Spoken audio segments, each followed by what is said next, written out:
Bakit kambing ang napili naming alagaan? Dahil madali lang ang mag-alaga ng kambing. Madali nga ba? Yan ang tanong. Madali lang mag-alaga ng kambing kapag ang bilang ng kambing mo ay 1 hanggang 5 lang siguro. Lipat tali lang.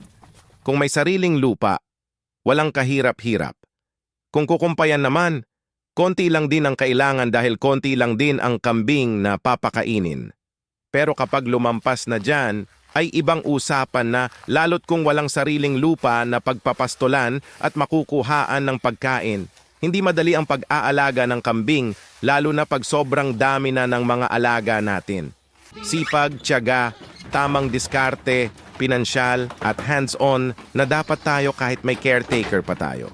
Ito ang napili naming alagaan. Gusto kasi namin ay yung may thrill at natcha-challenge kami. Biro lang po. Passion po natin yan, kumbaga hilig natin. Yan po ang isa sa pinaka-importante na gusto natin ang pinasok natin. Iba po ang saya na dulot ng pag-alaga ng kambing. Kaya sa ating mga taga-subaybay na sa tingin nyo ay may passion po kayo sa pag-aalaga ng kambing, ay halina na po at tayo'y mag-alaga na ng kambing. Happy goat farming po sa ating lahat.